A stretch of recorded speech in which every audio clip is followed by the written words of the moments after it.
Abrindo mais um bloco aqui em nosso estúdio, hoje eu tenho o prazer de receber e conversar mais uma vez com Ivair Gontijo. Ivair Gontijo é um físico brasileiro que atua na NASA já há muitos anos, fez parte da equipe, chefiou equipes que desenvolveram os radares para pouso, para aterrissagem da nave Curiosity em 2012. E agora tem uma outra nave, a Perseverance, que está a caminho de Marte. Nós estamos gravando aqui no dia 12 de fevereiro, via Zoom, o Ivair já está ali conosco. E foi exatamente no dia 12 de fevereiro de 2019 que eu conversei pela primeira vez com o Ivair para falar da Curiosity. E hoje ele volta aqui ao programa para falar da Perseverance. Ivair, que coincidência, né? Se a gente combinasse, não dava tão certo, né?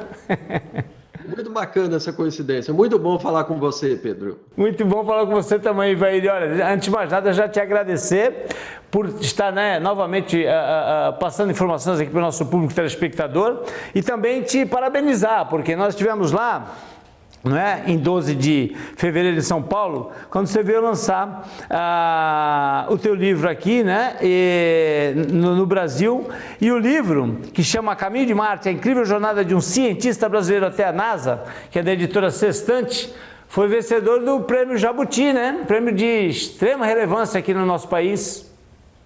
Isso mesmo, foi muito bacana. Olha só, eu tenho até um exemplar do livro aqui, A Caminho de Marte, e esse livro ganhou o prêmio de livro de ciências do ano aí no Brasil. Foi muito bacana ver esse reconhecimento.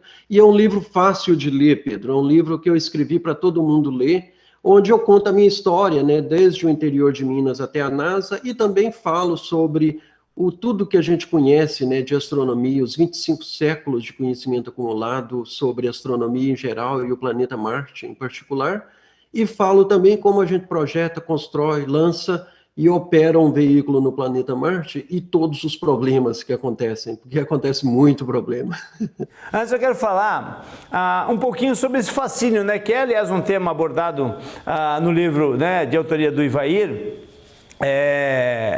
esse fascínio que o ser humano tem por Marte, E aí o Ivair me contava que, assim, existe esse fascínio em função muito de Marte ser um planeta parecido com o planeta Terra. Ele até fez uma analogia dizendo que é um pequeno planeta Terra, Mas aí eu queria que você me explicasse, porque eu andei lendo que 95%, do que tem, não tem praticamente nenhum oxigênio, só 5%, o resto é gás carbônico, 95% de gás carbônico.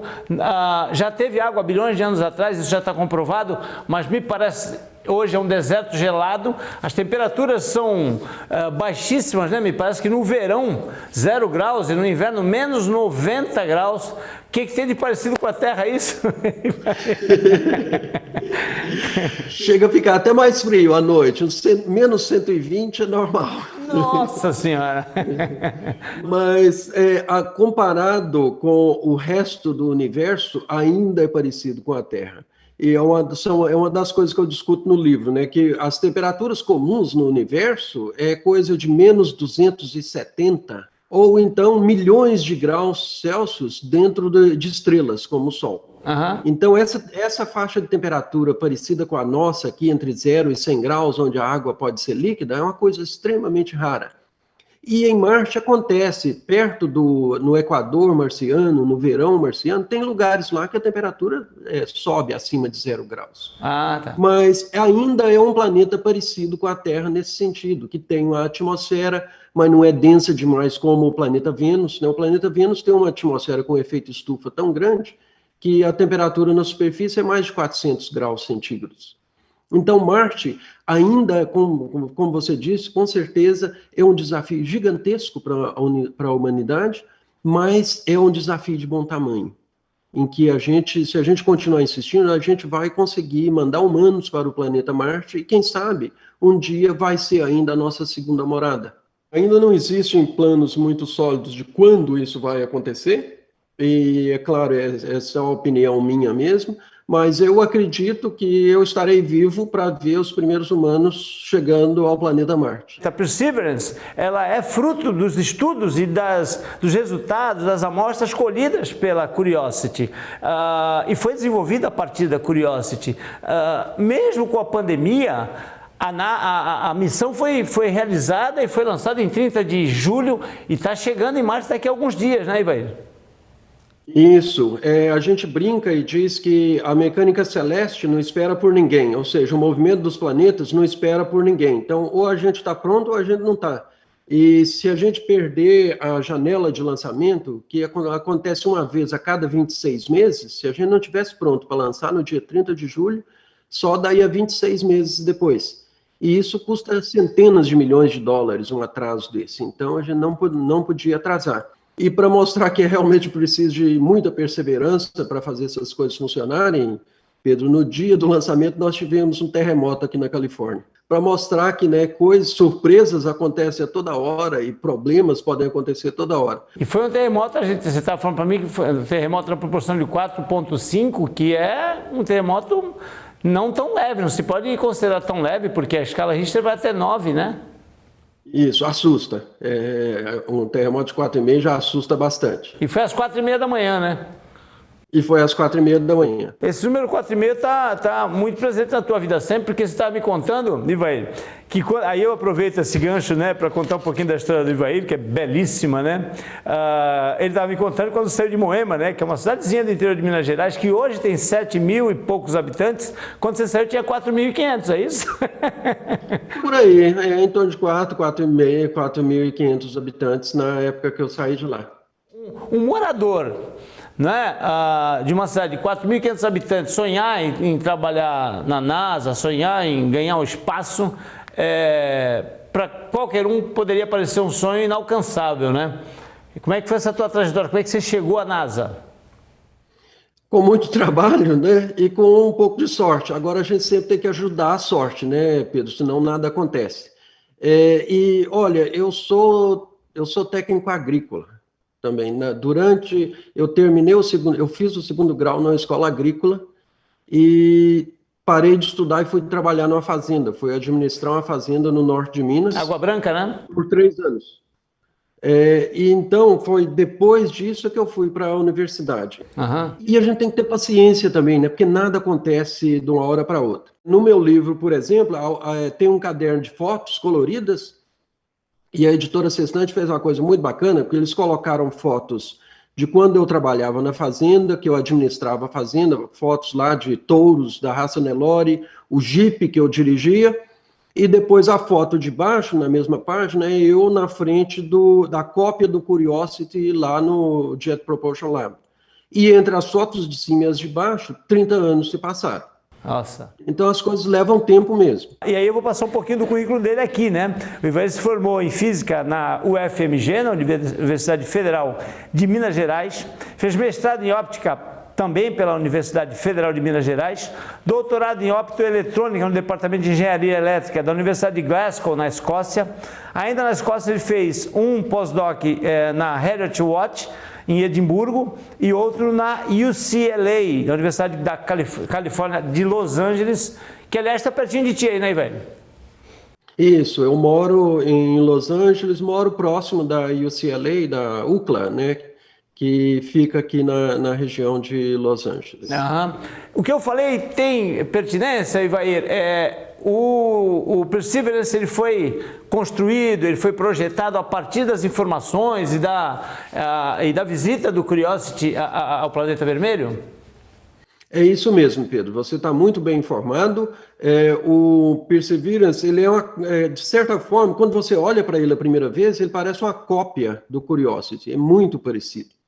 Mas para a gente que participou de tudo isso, a gente vê as diferenças na hora. Ele, na verdade, ele é um pouquinho mais comprido, um pouquinho mais largo. Os instrumentos são todos novos e ele tem um sistema super complexo para coleta de amostras do planeta Marte e para selar essas amostras dentro de tubos metálicos, de uma forma que é impossível escapar qualquer coisa lá de dentro. Tem alguns detalhes, né, que foram aperfeiçoados, por exemplo, as rodas, né, me parece que as rochas pontiagudas de Marte fizeram muitas marcas, causaram um estrago nas rodas do Curiosity, né?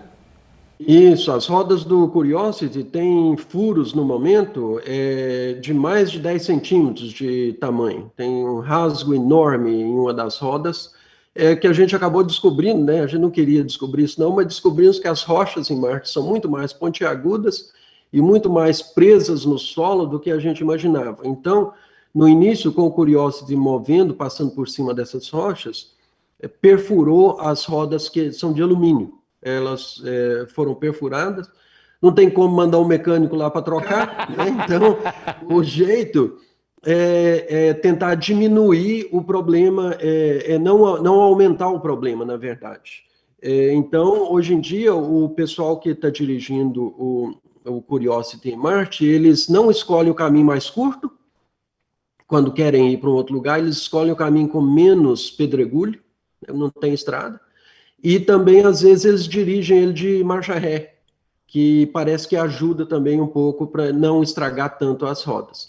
As rodas do Perseverance são novas e eles já testaram, rodaram elas em cima de pedra mais de 60 quilômetros lá no nosso laboratório, sem dano nenhum. Então, esperamos que dessa vez não teremos esse tipo de problema.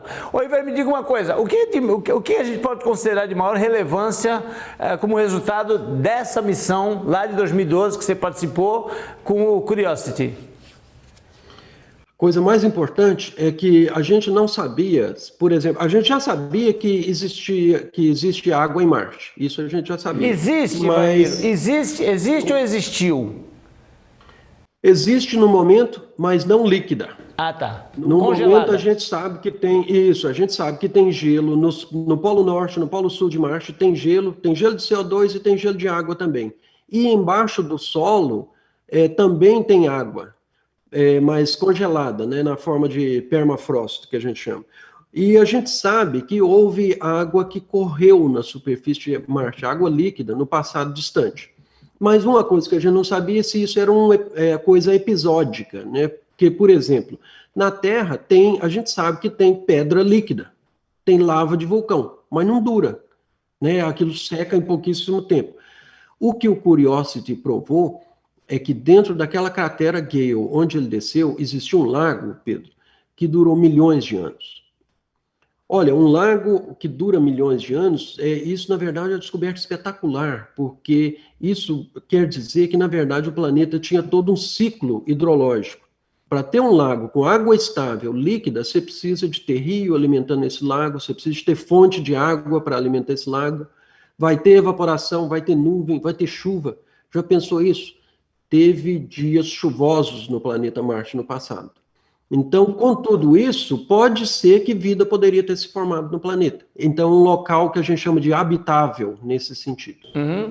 Então, o planeta era muito mais parecido com a Terra no passado distante do que hoje. Vocês tinham alguns equipamentos que buscavam estudar elementos químicos, né? Que eventualmente tenham presença em Marte. Só que ele implodia essas rochas. Isso ainda assim teve uma condição de ser estudado, Ivair? Claro. Esse é um instrumento que ele usa um laser de alta potência, então ele joga um pulso de laser nas rochas, mas é um local muito pequenininho, onde bate mais ou menos em torno de 1 milímetro, a rocha explode naquele lugar. E forma realmente, como se fosse uma estrelinha, forma um flash de luz lá, e a gente capta essa luz de volta, e é essa luz que a gente analisa e com ela a gente determina os elementos químicos que formam a rocha. Então o que a gente vê é as coisas que tem aqui na Terra também, é silício, né, é cálcio, manganês, então são os elementos químicos que a gente tem aqui na Terra mesmo. Daí mais uma... alumínio. Mais uma reafirmação dessa semelhança que você menciona do planeta Marte com o planeta Terra, né? Como os dois planetas foram formados mais ou menos na mesma época, vieram da mesma nebulosa que se formou o Sol e os outros planetas do Sistema Solar, então é razoável pensar, né, que são todos muito parecidos, e realmente são mesmo. Ô Ivair, só para encerrar esse bloco, já abri outro contigo, o fato de você escolher sempre crateras, né, que eventualmente tenham sido lagos e alimentados por rios, né, também é para aumentar a chance de repente encontrar vestígios de vida em Marte, as bioassinaturas que a gente mencionou? Isso mesmo. O processo de escolher o local de pouso, né, é um processo complicado que leva bastante tempo, envolve os cientistas que estão envolvidos nos instrumentos. Então, começam com muitos locais, possíveis locais de pouso, e eles são analisados em termos de retorno científico. Claro, nós queremos descer nos lugares onde a gente acha que tem o maior retorno científico possível, onde a gente vai fazer descobertas, mas, ao mesmo tempo, temperados pela engenharia, né? Não pode ser um local que seja acidentado demais, que a gente garanta que a gente consegue descer lá com segurança. Então, dentro de crateras, em geral, são lugares onde a água pode ter se acumulado, então são lugares interessantes por causa disso. É onde pode ter rocha sedimentar, e na Terra a gente sabe que a gente acha fósseis em rochas sedimentares, né? Então, são lugares interessantes para procurar por sinais de vida passada ou, quem sabe, até vida presente. Vida presente. Eu vou fazer um intervalo rapidinho, né? E vai, muito gentilmente, vai fazer mais um bloco com a gente. Aí sim, aí a gente vai entrar nos detalhes, né, de desenvolvimento, de projeção da Perseverance, que está, nesse momento, a caminho de Marte. Aliás, deixa eu colocar o site aqui na tela. Para qualquer ser humano normal, é possível acompanhar e saber onde está, né, essa nave em tempo real. Intervalo rapidinho, nós voltamos, não sai daí.